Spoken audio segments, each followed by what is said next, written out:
Mount Everest ಏರಿ ಇತಿಹಾಸ ಸೃಷ್ಟಿಸಿದ ಐಟಿಬಿಪಿ ಮತ್ತು ಬಿಎಸ್ಎಫ್ ಮಹಿಳಾ ಪಡೆಗಳು. ಭಾರತಕ್ಕೆ ಹೆಮ್ಮೆಯ ಕ್ಷಣ.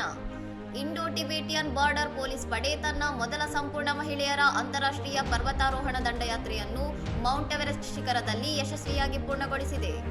ಐಟಿಬಿಪಿಯ 11 ಮಹಿಳಾ ಪರ್ವತಾರೋಹಿಗಳು ಮತ್ತು 3 ಸಹಾಯಕ ಸದಸ್ಯರನ್ನೊಳಗೊಂಡ 14 ಜನರ ತಂಡವು ಮೇ 21ರಂದು ನೇಪಾಳದ ದಕ್ಷಿಣ ಕೋಲ್ ಮಾರ್ಗದ ಮೂಲಕ ಎವರೆಸ್ಟ್ ಶಿಖರವನ್ನು ತಲುಪಿದೆ. ಈ ದಂಡಯಾತ್ರೆಯು ಮಹಿಳಾ ಸಬಲೀಕರಣವನ್ನು ಬಿಂಬಿಸುವುದರ ಜೊತೆಗೆ ಸ್ವಚ್ಛ ಹಿಮಾಲಯ ಹಿಮನದಿಯನ್ನು ಉಳಿಸಿ ಅಭಿಯಾನದಡಿ ಎವರೆಸ್ಟ್ ಪ್ರದೇಶದಲ್ಲಿ ಜೈವಿಕ ವಿಘಟನೀಯವಲ್ಲದ ತ್ಯಾಜ್ಯವನ್ನು ಸಂಗ್ರಹಿಸಿ ಪರಿಸರ ಜಾಗೃತಿ ಮೂಡಿಸಿದೆ.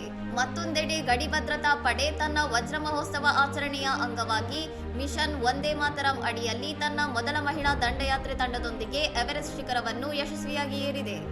ಬಿಎಸ್ಎಫ್ ತಂಡದಲ್ಲಿ ಲಡಾಖ್ನ ಕೌಸರ್ ಫಾತಿಮಾ, ಪಶ್ಚಿಮ ಬಂಗಾಳದ ಮುನ್ಮುನ್ ಘೋಷ್, ಉತ್ತರಾಖಂಡದ ರಬೇಕಾ ಸಿಂಗ್ ಮತ್ತು ಕಾರ್ಗಿಲ್ನ ಸೆರಿಂಗ್ ಚೋರೋಲ್ ಎಂಬ 4 ಮಹಿಳಾ ಕಾನ್ಸ್ಟೇಬಲ್ಗಳು ಇದ್ದರು.